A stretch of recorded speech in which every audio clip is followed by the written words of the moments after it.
Salam alaikum, bienvenue à tous dans ce nouvel épisode de Mes Bricolos, épisode numéro 32 de la saison 3. Comment vous allez mes bricologistes préférés? Comment ça va? J'espère que vous avez passé une belle semaine. Moi ça me fait très plaisir de vous retrouver, vous le savez maintenant, c'est notre petit rendez-vous hebdomadaire chaque mercredi à 17h GMT. Je publie un nouvel épisode et on se retrouve pour discuter, échanger, papoter autour des dernières actualités du monde de la création, de l'innovation et d'un métier qui me passionne, que j'exerce depuis plus de 15 ans, le design. D'ailleurs, tous ces épisodes de mes bricolos sont enregistrés dans mon studio de design où je me trouve actuellement. Je ne vais pas tourner à la caméra, mais là, on est dans mon agence à Marrakech, au Maroc. Et justement, quand on fait ce métier, ce qui est très important, c'est de se renouveler créativement, de se challenger, essayer de toujours arriver avec de nouvelles propositions et de nouvelles idées. Et pour ça, on va toujours chercher de nouvelles méthodes, de nouveaux systèmes créatifs. On essaye toujours de se challenger en fait, d'essayer de trouver des solutions pour pousser notre créativité. Et aussi de nouvelles technologies. Et c'est vrai que j'ai fait plusieurs épisodes sur l'intelligence artificielle. J'en ai fait dès que c'est apparu avec Midjourney sur la génération d'images ou de textes avec ChatGPT. Dès que Bing est arrivé avec sa version, je me suis inscrit. J'ai eu une autorisation d'utiliser la technologie, ils m'ont ouvert le système pour l'utiliser avant que ça soit rendu public, donc je l'ai un peu testé et j'ai trouvé ça très intéressant et je me suis dit, tiens, ça vaut le coup d'aller un petit peu plus loin et de l'intégrer dans un processus créatif d'un projet. Parce qu'en fait, chaque fois que je faisais des épisodes de mes bricolos, je testais, je vous parlais de cette technologie, mais je ne l'avais pas testé dans un projet professionnel, un projet d'agence. Je me servais, alors Midjourney et toute cette génération d'images, je m'en suis pas encore servi, mais juste comme ça, je vous dis pour les épisodes de mes bricolos, pour vous montrer le résultat et ce que cette technologie permet de faire. ChatGPT, je m'en servais, mais je me servais, je vous dis très honnêtement, pour faire des descriptions de mes vidéos YouTube. Toutes les dernières descriptions, c'était justement, j'ai utilisé ChatGPT pour faire ça, ou Bing d'ailleurs, et Bing AI. Ou sinon pour répondre à des mails un petit peu génériques. Voilà, c'était juste, on va dire, sur les petites tâches du quotidien, pas vraiment aller en profondeur dans le système pour l'utiliser et l'intégrer dans un processus créatif. Et je l'ai fait dernièrement, ce qui me permet dans cette vidéo de vous donner mon avis sur ce système. Alors ce que j'ai remarqué aussi, et ça je vais faire juste une petite aparté, mais c'est très important, c'est que j'ai revu les épisodes que j'avais faits sur ChatGPT, et je me suis rendu compte en regardant ces vidéos que la technologie a évolué incroyablement. C'est-à-dire les vidéos qui ont 4 mois, 4 à 6 mois, sont déjà totalement obsolètes. C'est-à-dire que effectivement la technologie reste la même, mais la façon dont je décris le système et les résultats qu'il me donne aujourd'hui n'ont plus rien à voir. Donc, ce qui est intéressant de voir, c'est que cette vidéo va servir aussi d'archive, parce que je vais parler de mon expérience avec justement ces systèmes d'intelligence artificielle dite générative, de discussion humaine, c'est-à-dire de génération de texte. Et on verra plus tard l'évolution. Et d'ailleurs, je vais en parler au cours de cette vidéo. Alors, pour bien comprendre, allons voir un petit peu sur mon site internet, parce que ce qui est intéressant sur le site internet, c'est qu'on a mis en avant notre processus créatif avec notre méthodologie, parce qu'on trouve ça intéressant d'expliquer aux visiteurs, à nos clients futurs, ou justement aux gens qui sont intéressés par le design, comment nous, dans notre agence, on développe un projet créatif. Donc, on commence, il y a 3 grandes étapes, c'est le cahier d'idées, le cahier design et le cahier d'exécution. C'est plutôt simple. Alors, vous avez la description, mais je vais vous l'expliquer. Le cahier d'idées, c'est justement là où on va se challenger créativement. On va voir l'existant, constat, intention, positionnement, voir l'existant, etc. Faire tout un processus d'analyse qui nous permet d'essayer de trouver une idée qui va se démarquer, qui va être vraiment innovante, qui va chercher à se positionner justement sur un marché concurrentiel et à garantir à nos clients vraiment l'idée de proposer quelque chose qui soit différent de ce qui existe. Après, le cahier design, mais c'est la transcription formelle de l'idée. Et le cahier d'exécution, finalement, c'est les plans techniques qui vont permettre de réaliser le projet. Donc ces 3 étapes, en fait, finalement, sont les 3 étapes qu'on utilise et qui nous permettent finalement de partir d'une demande, d'un cahier des charges, jusqu'au projet final, au produit final, etc. Donc on utilise de nombreux outils. Par exemple, dans la phase de cahier design, on utilise énormément le dessin, mais aussi la modélisation 3D, les rendus 3D photoréalistes, etc. Ce qui est très important pour nos clients parce que ça leur permet de se rendre compte un petit peu de la création, de ce que ça va être et de voir. On peut jouer sur la couleur, sur la matière, on peut aller assez loin. On utilise aussi l'impression 3D qui est l'étape intermédiaire finalement entre le cahier design et le cahier d'exécution. Donc vous voyez un petit peu la façon dont on utilise ces outils-là. Maintenant, pour le cahier d'idées, ce qu'on utilise principalement, c'était Google. C'est-à-dire pour faire des recherches et des analyses, soit tu vas à la bibliothèque, soit tu vas aller voir t'essayes de contacter des personnes qui sont spécialisées dans le domaine qui t'intéresse pour avoir des informations, soit justement tu utilises Google tout simplement et tu fais tes recherches, tu lis les documents, etc. Donc s'il y avait vraiment un endroit où on pouvait utiliser l'intelligence artificielle, c'est dans le cahier d'idées. Vous voyez ce que je veux dire? C'est-à-dire, c'est cette étape du cahier d'idées et de voir comment, avec l'intelligence artificielle, on peut discuter, échanger, dialoguer pour essayer de voir ce que l'intelligence artificielle va proposer, alors tout en faisant des recherches Google, mais de voir comment ChatGPT ou Bing AI va nous permettre de challenger notre créativité. Alors, ce qui était très intéressant, et je vais rester sur cette page pour vous l'expliquer, on va aller voir quelque chose qui est aussi qui est important, c'est que les outils sont fondamentaux dans notre processus créatif. Mais très souvent, il peut s'avérer que des fois, l'outil vient s'imposer à nous.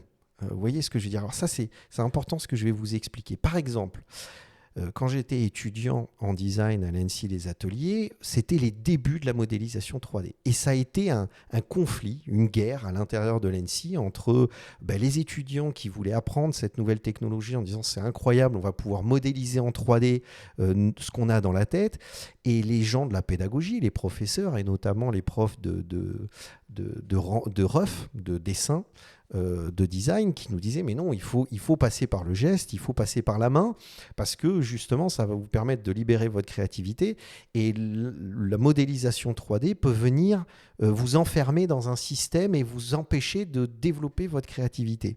Et c'est vrai que ça peut être une réalité. C'est-à-dire que, par exemple, il y a certaines actions quand on fait de la modélisation 3D qui sont assez pénibles, donc on va utiliser des raccourcis. Et dès lors qu'on utilise des raccourcis, ça veut dire qu'on ne cherche pas à utiliser l'outil à notre service, mais on s'adapte à l'outil. Et dès lors qu'on s'adapte à l'outil, on vient faire justement des choix qui sont de facilité. Vous voyez ce que je veux dire? Et ça, c'est mauvais, parce que on utilise on fait des compromis pour faciliter l'utilisation de cet outil-là. Et ça, c'est mauvais. Donc, dans n'importe quelle technologie que vous allez utiliser qui va accompagner votre processus créatif, cette technologie doit être au service de votre créativité et pas l'inverse. Vous ne devez pas être au service de cette technologie. Vous voyez ce que je veux dire? Et ça, c'est fondamental à comprendre. Et justement, cette guerre avec la modélisation 3D est un peu celle qu'on peut retrouver avec l'intelligence artificielle et notamment ChatGPT dans le processus de cahier d'idées. Aujourd'hui, il y a un gros débat sur oui, mais ça va enlever du boulot à certaines personnes, ça va formater les pensées. Alors, c'est là où ça devient intéressant et c'est là où on va en parler. Mais par exemple, en 99, quand je vous parlais de la modélisation 3D et de cette guerre, c'était réel. On contextualise pas vraiment. Et là, ce qu'il faut, c'est faire ce travail de contextualisation et essayer d'aller un petit peu plus loin. Et justement, je vais vous parler de l'exemple d'Oraito, qui n'est pas un designer que j'affectionne particulièrement dans son travail et sa proposition créative, mais qui a, pour le coup, a révolutionné l'approche du design contemporain, moderne, avec l'arrivée des technologies de modélisation 3D, et était souvent utilisé en exemple. Moi, je me souviens à l'école de design, puisque je suis rentré en 99 à l'ENSI, était souvent utilisé comme exemple pour revendiquer la possibilité d'utiliser la modélisation 3D. Et si vous allez sur son portfolio, ce qui est vraiment bien pour le coup et que vous descendez sur les premiers projets qu'il a réalisés, c'est-à-dire vous descendez tout en bas, il a travaillé pour plein de marques, hein, Cassina, Ligne Rosée, etc. Mais il a laissé ses premiers projets. Et justement, ce qui est intéressant, c'est qu'il a laissé Virtual Product, c'est-à-dire ce n'est pas un projet qui n'est pas une commande de Louis Vuitton, par exemple pour ce sac, c'est un sac qui est un exercice créatif où il a utilisé à l'époque la modélisation 3D. Alors, il faut bien comprendre une chose, c'est qu'en 99, la modélisation 3D, les gars, c'était très compliqué de l'utiliser, c'était très sommaire. Donc, arriver à réaliser ce qu'il a fait, parce que quand tu vois ça aujourd'hui, tu dis, ouais, c'est pas hyper bien rendu, la matière est pas très bien faite, la modélisation est plutôt basique, mais en 99, ça bluffait tout le monde. Et justement, il a été publié dans le magazine Jalouse, ça a fait un buzz pas possible, et Louis Vuitton s'est trouvé un peu embêté parce que même s'il avait utilisé le monogramme de Louis Vuitton, ce n'était pas une copie, ce n'était pas... vous voyez, c'était une inspiration. Et c'est parce qu'on avait la modélisation 3D qu'il avait pu expérimenter et proposer cet objet-là qui avait complètement bousculé les codes du design. Pourquoi je vous explique ça? Parce que on en revient avec l'intelligence artificielle dans le processus créatif. On peut dire que, par exemple, Oraito, lui, s'est servi et a posé la question de la modélisation 3D dans, pour moi, ce qui est mon étape du cahier de design. Et déjà à l'époque, c'était une révolution. Alors qu'aujourd'hui, je veux dire, tu ne peux plus faire un projet de design sans proposer une modélisation. Les clients s'attendent à voir une modélisation en 3D. Alors évidemment, tu peux faire du dessin, tu peux faire plein d'autres choses, mais ils s'attendent à voir une modélisation en 3D. Et aujourd'hui, ce qui est intéressant, c'est qu'on a dépassé ça et que l'outil est vraiment au service du créateur. Et moi, je vois, par exemple, si vous allez sur mon site internet et que vous allez voir mes créations, la photo que vous voyez de la chaise pouf ici est une 3D. C'est-à-dire, c'est une 3D qui m'a permis de tester, de voir un petit peu. Ça, c'est une modélisation 3D. Vous voyez ce que je veux dire? Et ça nous a permis de réaliser la maquette. La maquette a été réalisée, l'objet a été réalisé par des artisans. Ça n'a pas du tout été un problème. Et la ressemblance est stupéfiante. C'est-à-dire, on a du mal à faire la différence entre la photo qui est une modélisation 3D et l'objet final. Donc là, ça montre à quel point cette technologie, finalement, est complètement rentrée dans ce processus de travail créatif et fait totalement partie du métier. Alors maintenant, quand on arrive justement à quelque chose qui est intéressant, qui est le processus créatif et dans ce processus créatif, le cahier d'idées. Comme je vous dis, aujourd'hui, on n'a pas beaucoup d'outils. C'est Google, c'est des recherches, c'est aller voir des gens, des spécialistes, des experts qui vont vous parler des domaines qui vous intéressent, qui sont justement liés au projet que vous êtes en train de réaliser.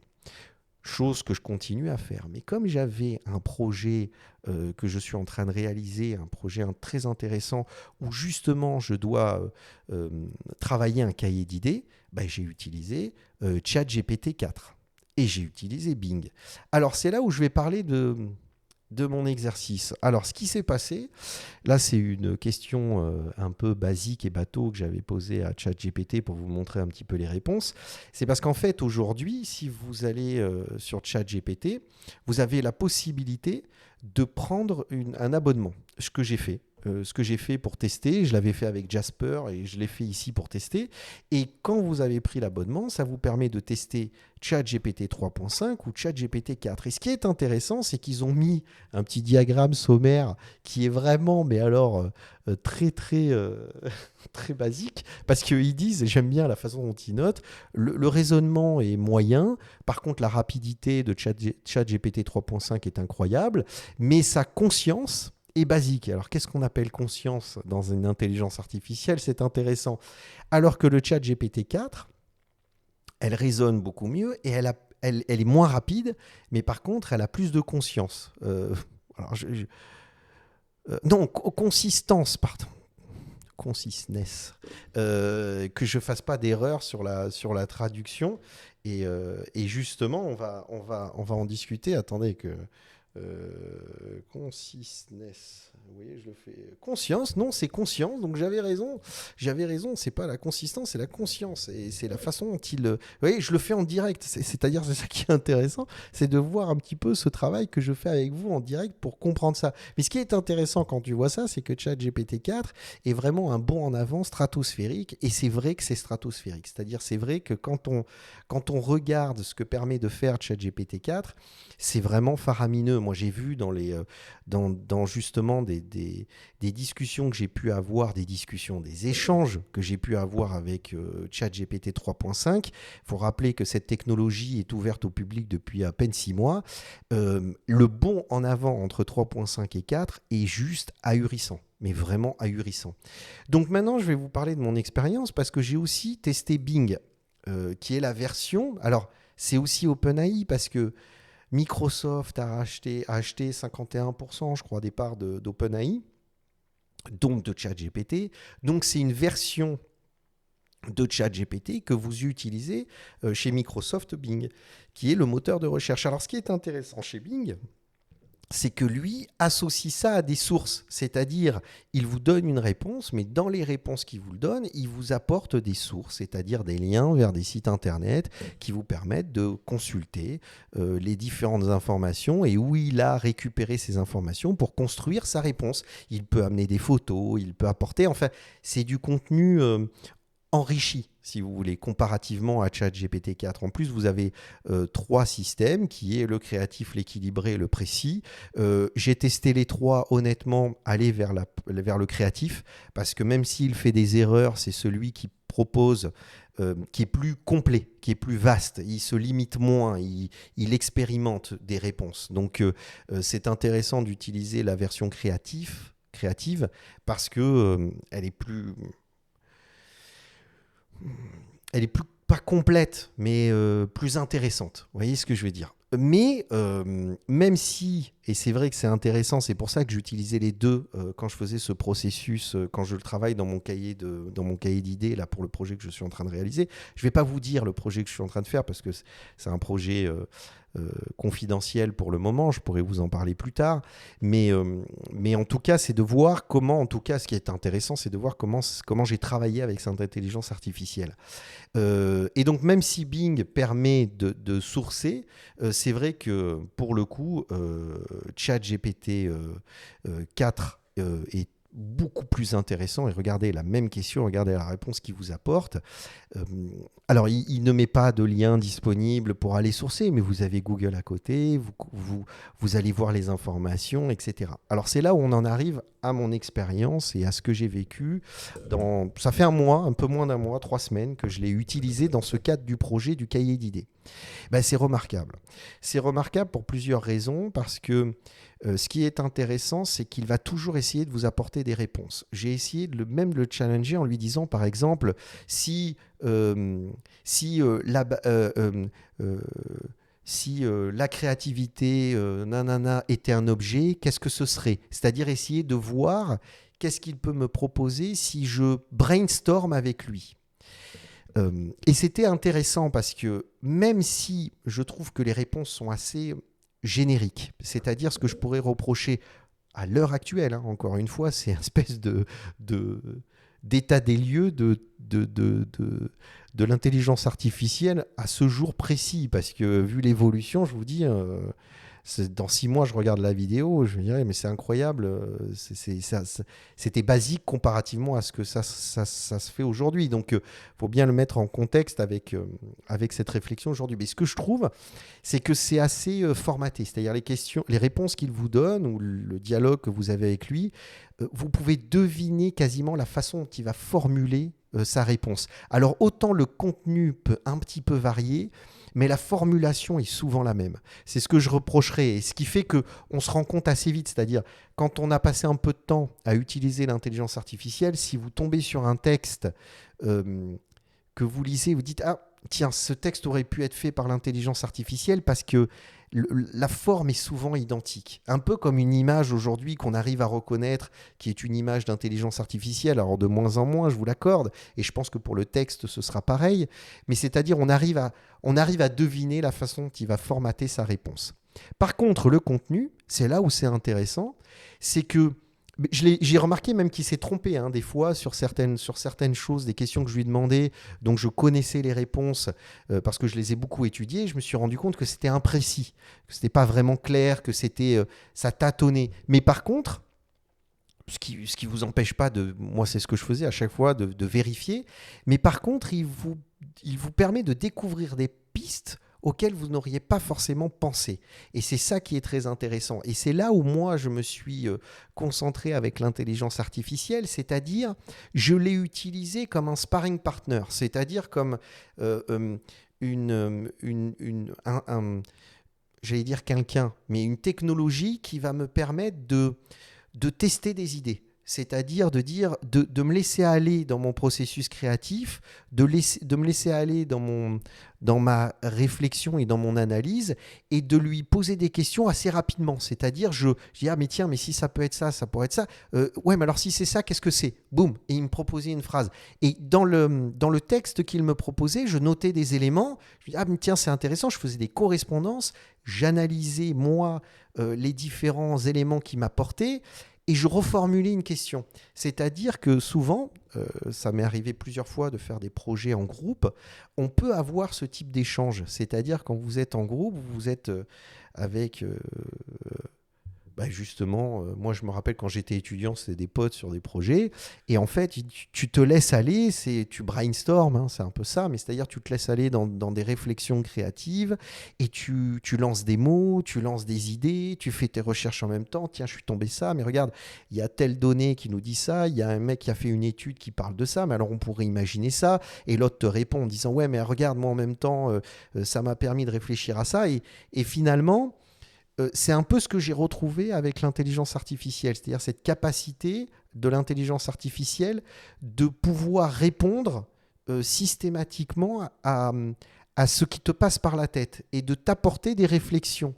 Pas des réflexions créatives, mais des réflexions sur des thèmes.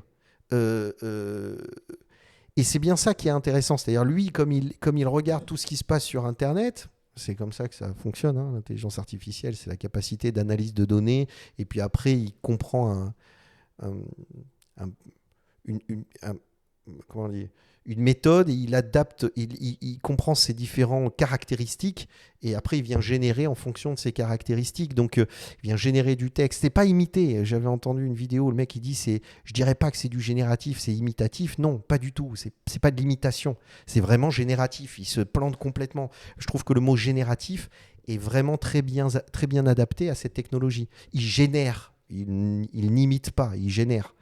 Donc, ce qui est intéressant, c'est que j'ai trouvé ce dialogue assez fluide. Et ce qui est d'autant plus intéressant, c'est que, et là c'est vraiment un truc dont je me suis rendu compte, c'est que l'intelligence artificielle n'a pas d'ego. Elle n'a pas d'ego. Quand tu es dans un groupe avec des designers ou des architectes et que tu bosses sur un projet et que tu développes tu es obligé de gérer les égos de chacun. Oui, c'est moi qui ai eu l'idée, mais ça, j'y ai pensé, j'avais recherché ça, etc. Donc c'est toujours un peu compliqué parce que au-delà de simplement le travail d'échange créatif, ben, tu dois faire face aux différentes personnalités qui sont en face de toi, laisser la place à chacun, voir comment toi, ton idée ou ce que tu ressens, ta réflexion peut s'imbriquer dans tout ce qui se passe autour de toi. Donc ça peut être des fois un peu compliqué. Par contre, ce qui est intéressant, c'est que quand tu es dans cet échange créatif collectif avec justement des architectes, des designers, etc., c'est qu'il y a aussi une émulsion qui naît de ça. Et cette émulsion est bien plus importante qu'avec l'intelligence artificielle. Parce qu'en fait, l'intelligence artificielle, même si elle te propose des choses, elle te ramène à toi-même. C'est-à-dire, elle n'apporte pas quelque chose de créatif. Elle t'apporte une réponse générée. Tu comprends? Donc, c'est toi qui va être dans cette émulsion. C'est pas créative, c'est pas l'intelligence artificielle. Alors que quand tu es dans une équipe, ne serait-ce que le langage corporel, tout ça, tout ce qui est généré, tout ce qui est donné de cette interaction est bien plus intéressante et bien plus complète et complexe. Donc, c'est là où ça devient intéressant. Donc, ça ne remplace pas des tables rondes d'explosion créative avec tes collaborateurs, architectes, designers ou pas d'ailleurs, mais je veux dire, ça ne le remplacera jamais. Mais par contre, tu n'as pas à gérer tous les à côté, c'est-à-dire tous les inconvénients de l'ego, de j'ai envie, mais on ne m'écoute pas, mais moi, j'ai eu l'idée. Vous savez de quoi je parle quand je parle de ça. C'est quand tu es avec l'intelligence artificielle, il n'y a pas ça. Et ce qui est intéressant avec l'intelligence artificielle, c'est qu'elle te challenge toi-même. Elle vient te créer, te répondre vite, t'apporter des réflexions. Elle vient générer pas des réflexions, mais tu vois ce que je veux dire, des réponses. Elle vient générer des réponses qui t'amènent qui te font réfléchir sur plein de choses et qui te permettent de partir à gauche, à droite. Et ChatGPT, la version 4, a vraiment apporté ça. C'est-à-dire que je copiais des textes, je lisais, et d'ailleurs je remarquais qu'il y avait certains moments, il y avait des ralentissements, parce que c'est une technologie qui est assez nouvelle, et donc il y avait des ralentissements, il y avait des moments où le texte ne tapait pas assez vite. Et ça me frustrait, parce que j'étais tellement dans... Quand je lisais, je disais, ah ouais, mais alors ça pourrait être ça, et je repartais sur un autre thème, etc., etc. Donc, ce que je veux dire par là, et c'est un petit peu finalement la fin de cet épisode de mes bricolos, c'est que ce qui est intéressant avec l'intelligence artificielle, c'est cette capacité de vous challenger créativement, c'est-à-dire vous donner un répondant qui va vous permettre de sortir un petit peu de votre zone de confort et d'essayer d'aller un petit peu plus loin. Par contre, c'est relativement limité. Elle ira jamais très très loin. Mais c'est très complémentaire d'une recherche Google. Donc, l'idée, c'est pas de poser une question en disant « Voilà mon cahier des charges, qu'est-ce que je pourrais faire comme objet ou comme espace ou comme truc en partant de ce problème-là ?» Non, parce que alors là, pour le coup... ça n'a aucun intérêt. Par contre, si vous allez un petit peu, qu'est-ce que ça veut dire ça quels mots pourraient caractériser ça quand tu dis ça, est-ce que on pourrait le comparer à ça et plutôt aller dans des... c'est vous qui êtes le chef d'orchestre créatif, mais par contre, vous rebondissez sur les informations que peut vous donner l'intelligence artificielle. Et là, ça devient super intéressant. Et je vous dis, c'était complémentaire. J'avais Google ouvert, le système de recherche basique de Google. J'avais Bing et j'avais ChatGPT. Et j'avais les 3 fenêtres ouvertes et je passais d'une à l'autre. Et c'était vraiment très intéressant. Donc, ce que je veux vous dire par là, c'est qu'au regard de l'expérience que j'ai eue, j'ai pas été inquiet par toute cette intelligence artificielle en disant oui, ça va prendre le travail d'eux. Bien au contraire, c'est-à-dire j'ai été plutôt séduit par la capacité à l'intelligence artificielle à me permettre de développer ma créativité. Et ça, au même titre, c'est pour ça que je faisais la comparaison avec la modélisation 3D, au même titre, quand on est créateur, on cherche toujours à se challenger créativement et être capable de formaliser son idée le plus justement possible par rapport à ce qu'on a dans la tête finalement. Et bien, je trouve que ces technologies ont vraiment permis ça. Et bien sûr qu'on peut toujours avoir un regard critique en se disant oui, mais on peut faire des raccourcis, on peut aller vers la simplification, etc. Mais quand on voit ce que ça a permis de faire, je suis sûr que non. Et encore une fois, là, on est dans une version qui est plutôt, qui n'a pas encore été pervertie par parce que quand on voit ce que est devenu Google, c'est complètement dégueulasse. Maintenant, ça ne sert plus à rien. Donc là, on est sur une nouvelle technologie où il n'y a pas encore les publicités qui apparaissent, une manipulation trop forte du système. C'est encore relativement ouvert. Donc, appropriez-vous cette technologie, testez-la dans votre processus créatif et laissez-moi un commentaire parce que moi je suis très intéressé par savoir ce que vous en pensez les gars. Donc voilà, je pense pas que c'est une vidéo, là je fais des vidéos, vraiment je parle à cœur ouvert.